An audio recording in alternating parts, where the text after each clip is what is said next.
every single student of knowledge knows, who studies ulum al-Quran, that the most difficult topics are ahruf and qira'at. And the concept of ahruf and the reality of ahruf and the relationship of the Uthmanic Mus'haf with the ahruf and the preservation of the ahruf. Is it 1? Is it 3? Is it 7? And the relationship of the qira'at to the ahruf. This is a topic that when you're the beginning student of knowledge, you're like, what is all of this going on here? When you go a little bit more, you learn to simply memorize what your teachers say and regurgitate it out. And you don't fully comprehend.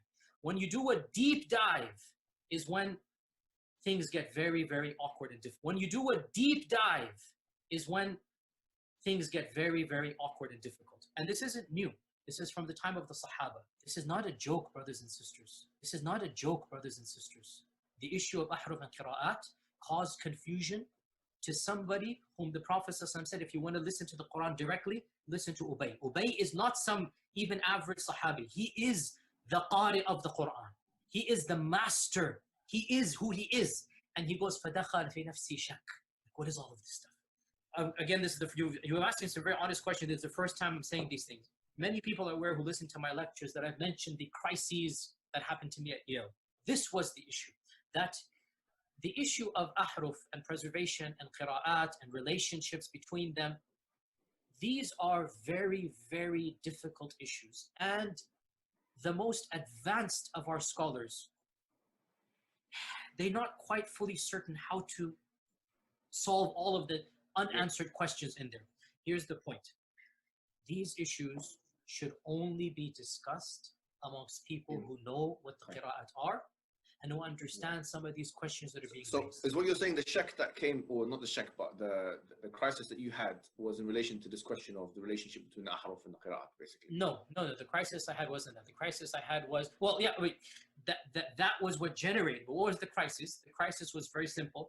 Traditional understandings of ahruf and qira'at cannot answer some of these pressing questions that are now being poked by our people outside of, by our academics, by their academics outside of the faith tradition. You see, in a Muslim environment, there's always some respect that we have for the Quran. We should. In a Muslim environment, we'll press a little bit and then we'll say, okay, khalas, sami'na wa ata'na. And that's great, alhamdulillah. When you go to academia, they don't have that red line.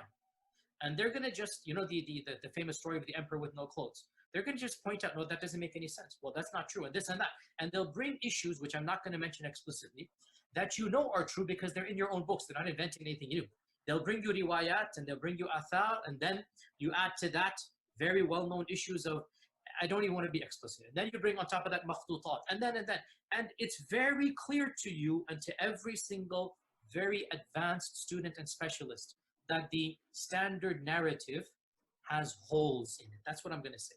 That the standard narrative has holes in it. That's what I'm going to say. The standard narrative does not answer some very pressing questions. The standard narrative does not answer some very pressing questions. These are now well known within the Western Academy, that they're bringing forth issues. Their level of now knowledge is leaps and bounds above what it used to be, 100 years ago. What is happening in the last few years, it's not me anymore. It's the Western academics. These problems are now becoming mainstream.